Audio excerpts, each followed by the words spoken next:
Hola jóvenes, buenas noches. Bueno, el día de hoy vamos a ver el tema, vamos a empezar con un nuevo tema que es la ética de la autenticidad. Primero, como siempre saben, hacemos un pequeño prólogo antes de ingresar a la ética en sí. Así que vamos a hablar sobre cómo estaba en la época del siglo XIX, cómo es que llega a aparecer esa nueva ética, ¿no? Primero comenzamos a hablar sobre los sentimientos morales. En la clase pasada habíamos visto el paradigma utilitarista, ¿no? Es, que justamente lo que buscaba era hallar el mayor bienestar posible de la mayoría, justamente como se menciona aquí. Lo que buscaba era el mayor bienestar posible de la mayoría de personas, ¿no? Recordemos que estamos en el siglo XIX de Europa, ¿no?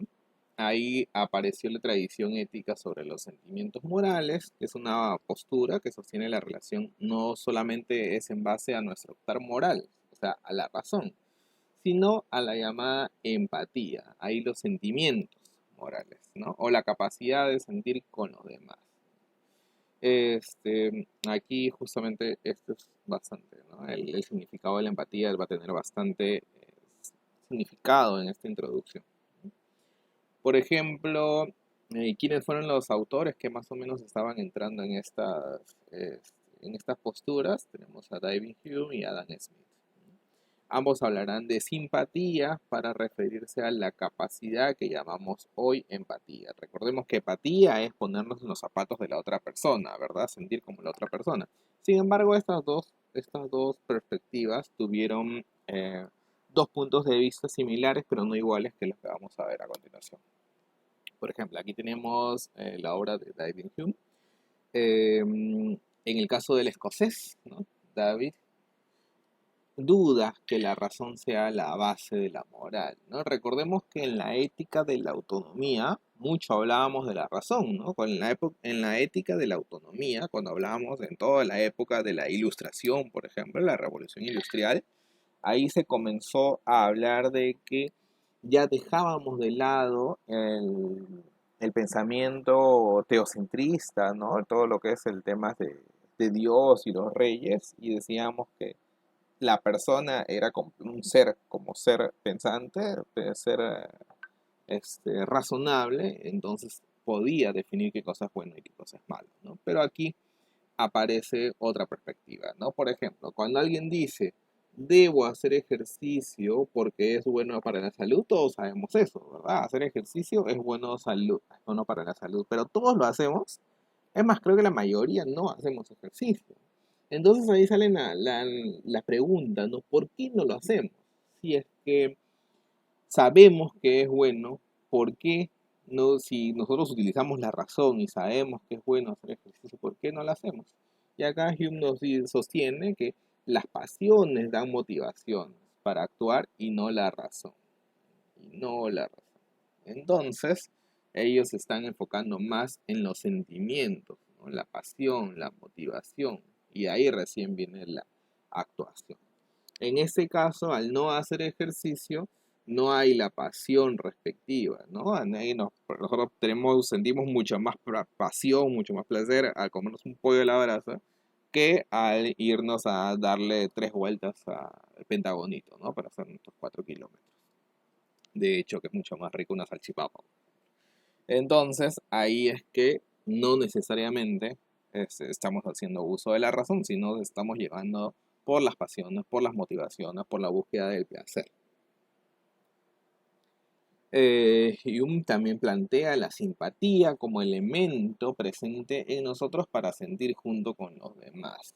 La simpatía, ya no solamente buscar placer en nosotros, sino también sentir en la otra persona, ¿no?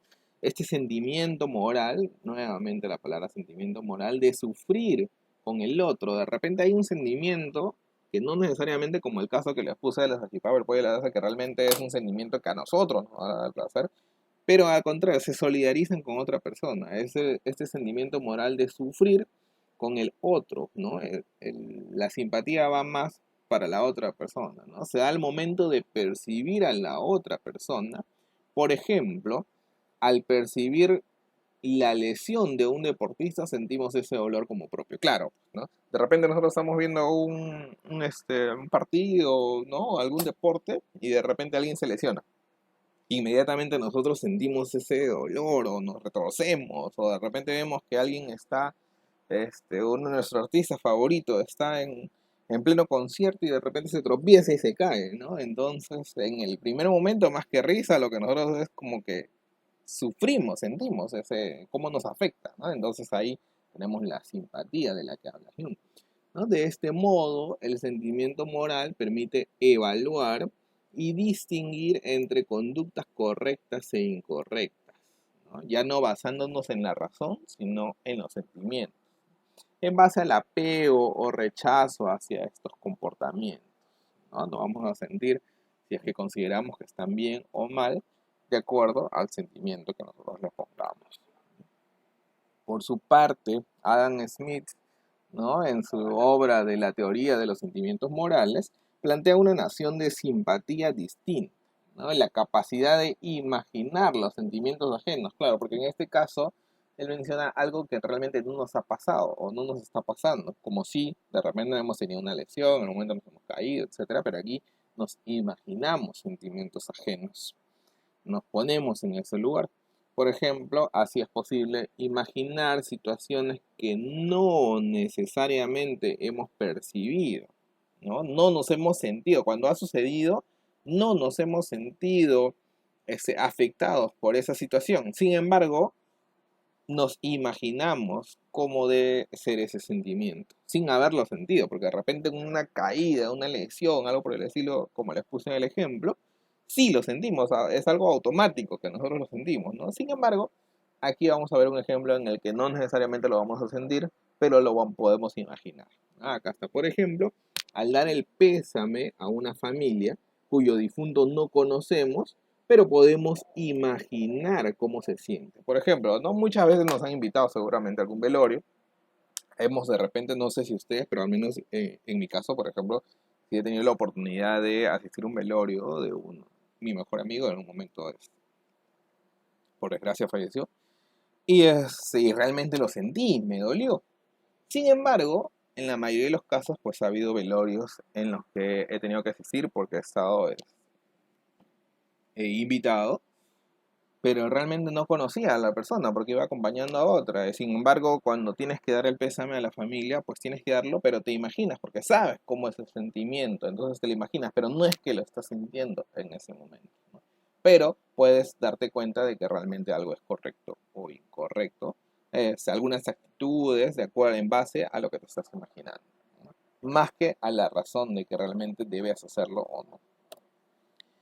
Este proceso de simpatía, según lo describe Adam Smith, nos permite evaluar sentimientos morales, ¿no? Nuevamente esta palabra, sentimientos morales. Aprobamos o desaprobamos sentimientos en nosotros y en los demás sobre actos específicos, ¿no? Así podemos llegar a normas morales generales que imaginamos aprobadas por un espectador, ¿no? Imaginamos aprobadas por un espectador imparcial o en una visión neutral de los actos moralmente correctos. Por ejemplo, aquí hoy día, por ejemplo, estaba escuchando, ¿no? La noticia de que a todos los indigentes, por ejemplo, que estaban fuera del Congreso, ¿no? En el centro de Lima, les han puesto unos ambientes, ¿no? Para que puedan descansar, para que puedan estar aislados durante estos días en la Plaza de Hacho. Entonces es lógico porque lo que quieren es que todo el mundo esté en sus casas. Sin embargo, estas personas no tienen casa, entonces les han buscado este espacio para que se queden ahí y no se estén movilizando, ¿no? Obviamente les van a dar comida, alimentos, tienen donde dormir, todo, para que no estén saliendo, y en caso estuvieran contagiados, pues ya no van a contagiar a nadie más. Sin embargo, han salido personas que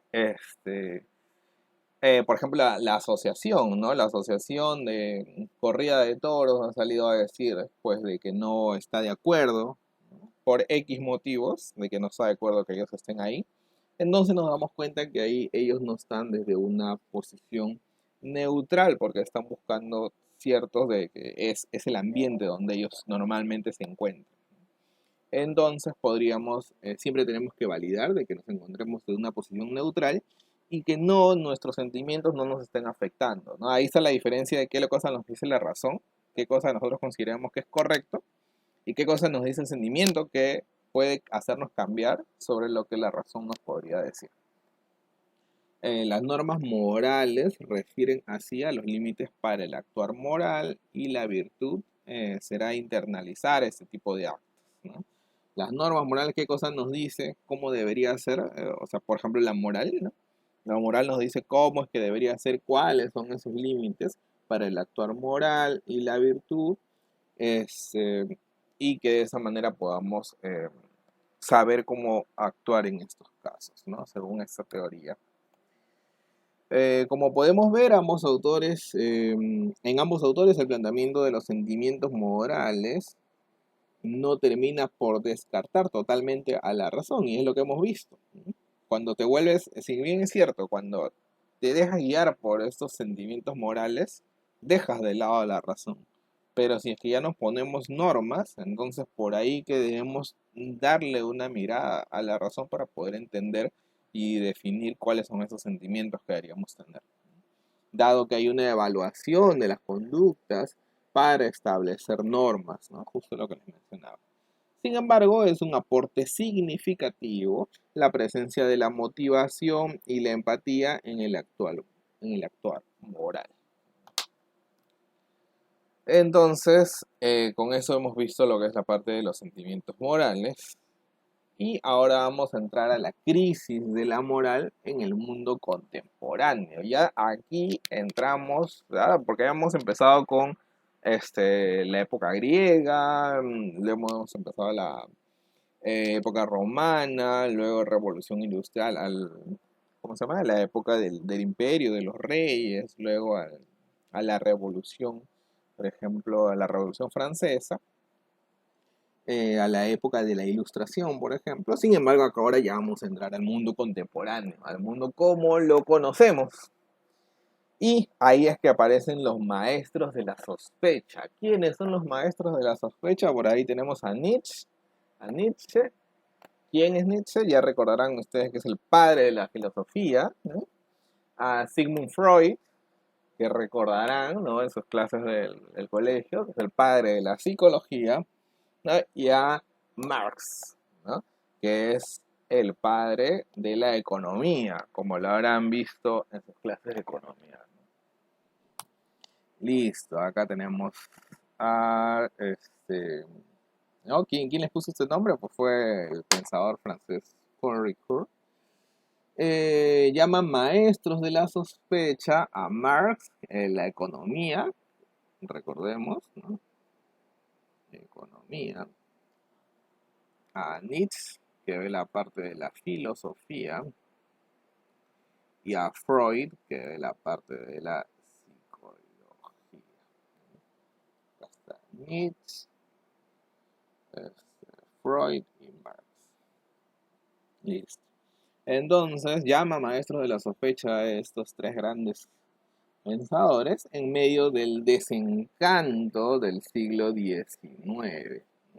Con las ideas de progreso o libertad, igualdad y fraternidad del mundo moderno. Cuestionan, ¿no? Ellos cuestionan, acá hay un desencanto, porque todo estaba perfecto cuando vino la revolución y todo esto, dijeron adiós al teocentrismo, ¿no? Adiós a los dioses, nosotros como humanos somos el centro del universo y nosotros somos dueños de todo. Sin embargo, ellos lo cuestionan, ¿no? Cuestionan el antropocentrismo, ¿no? Recordemos que primero había el teocentrismo, que se enfocaba en que haya un Dios universal que decía cómo debían ser las cosas, y luego pasaron a un antropocentrismo, que era en el que el humano tenía la razón, ¿no? Era iluminado, era ilustrado, entonces el ser ilustrado e iluminado, pues era el centro del universo, podía saber qué cosas era lo bueno y lo malo, ¿no? Pero ellos cuestionan el antropocentrismo, el humano tampoco es el centro del universo, o la centralidad del ser humano en el pensamiento de la época, ¿no? Cada uno de ellos para cada uno de ellos, ¿no? El ser humano no es libre por el uso de su razón. Como pensaba Immanuel Kant, ¿no? Recordemos que la ética kantiana, ¿cuál es la ética de kantiana? La ética de la autonomía, ¿no? O la ilustración también, ¿no? Tanto la ilustración como la ética de la ilustración, como la ética kantiana, que era la ética de la autonomía, ¿no? Acá Kant es la autonomía, y bueno, y acá tenemos la ilustración. Ambas daban al ser humano la decisión por el uso de su razón, sin embargo ellos lo cuestionan, ¿no? Cada uno de ellos, pero no lo cuestionan por los mismos sentidos, porque recordemos que son tres temas completamente distintos y cada uno de ellos sostendrá un punto de vista distinto para este cuestionamiento, ¿no? Ambos llegaban a la misma conclusión, ¿no? Cuestionaban esto, pero desde puntos de vista distintos. Por ejemplo, para entender mejor estos autores, veamos brevemente tres factores históricos del siglo XIX, ¿no? Primer punto, afianzamiento de la revolución industrial. Ya pasamos de la revolución francesa a la revolución industrial. ¿Qué es lo que sucedió? Durante el siglo XIX, la revolución industrial muestra la cruda desigualdad, ¿no? Hombres, mujeres y niños trabajan largas jornadas laborales sin ningún tipo de legislación que proteja sus derechos. La igualdad o libertad, ¿no? De la que tanto se hablaba, la igualdad o la libertad de la Revolución Francesa, no aparece entre los obreros. Acá tenemos una desigualdad ya, ok, apareció el antropocentrismo, el humano dueño de la razón es el centro del universo, pero ¿qué pasa con los que no tienen ese tipo de nivel, ese tipo de educación? Que son los obreros, ¿no? Entonces había una completa desigualdad, ya no había reyes y plebes, sino habría los ilustrados y este, los no ilustrados, los obreros, ¿no? Entonces ahí había una gran desigualdad. Siempre en todas las sociedades han habido esto, es que no es por una, es por otra razón. Luego tenemos los imperialismos, ¿no? Recordemos los grandes imperios, ¿no? Por ejemplo, en Japón aparece, ¿qué cosa es un imperio? Es cuando hay un rey que domina a todos los demás y no hay democracia, ¿no? Lo mismo, aquí aparecen también los imperialismos europeos, que es cuando las potencias europeas, en búsqueda de materias primas para su industria, colonizan distintas regiones en África, Asia y América, ¿no? Acá es que aparece el descubrimiento también de América, Colón, Pizarro y todo el mundo.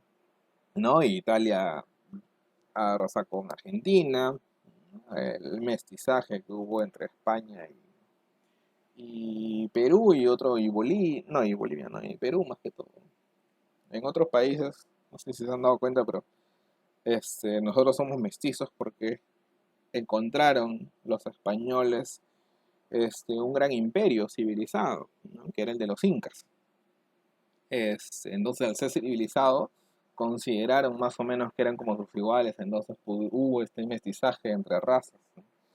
A diferencia de otros países, ¿no? Como Brasil de repente, o Argentina, ¿no? O Chile, que ven que son mucho más blancos, ¿no? No son tan mestizos. ¿Por qué? Porque ahí no encontraron civilizaciones al nivel de la nuestra, ¿no? Entonces, al ver que estaban en un nivel tan primitivo, en vez de hacer este mestizaje entre culturas, lo que hicieron fue aniquilarlos, ¿no? Entonces, tipo lo que pasó con Inglaterra cuando llegó a Estados Unidos, ¿no? No hubo este mestizaje, sino simplemente aniquiló a todos los indios. Igual sucedió lo mismo en Argentina, Chile, Brasil, entre otros. Aunque Brasil, la diferencia es que Brasil no los eliminó, ¿no? Los agarró de esclavos. Pero en Argentina, Chile sí hubo una aniquilación terrible, una masacre. Pero bueno, entonces, África, Asia, América, vamos a seguir. Fuera de Europa, la desigualdad o libertad tampoco están presentes, ¿no? Vamos a ver qué hora es. Ya. Y vamos a cerrar nomás con... Quiero terminar este último punto. Ya.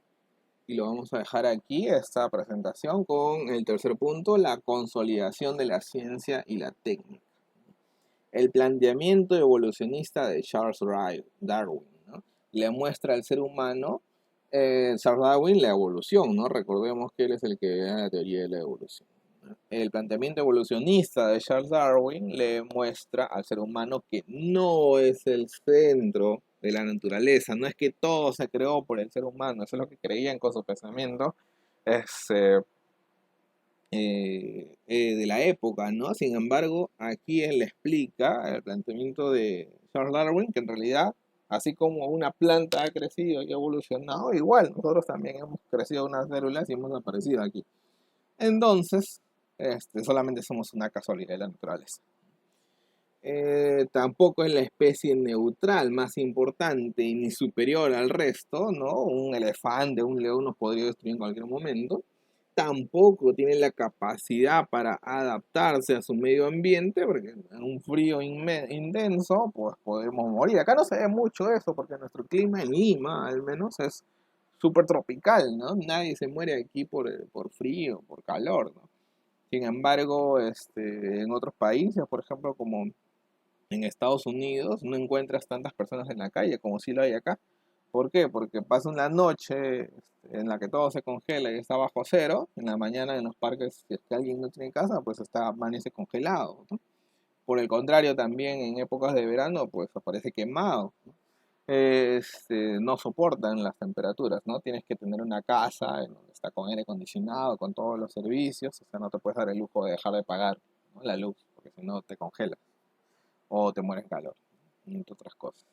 Entonces, aquí inclusive pues desaparece lo que normalmente pasa en el mundo, ¿no? Aquí no, porque estamos en Lima, estamos en un sitio privilegiado, por así decirlo, un clima privilegiado. Listo, entonces esto lo vamos a dejar aquí hasta hoy. Lo que les voy a pedir es que en la parte de los foros, por favor pongan ahí como un resumen de más o menos qué es lo que han atendido de este tema. Y obviamente en la próxima clase vamos a continuar hablando sobre ello. Listo. Muchas gracias.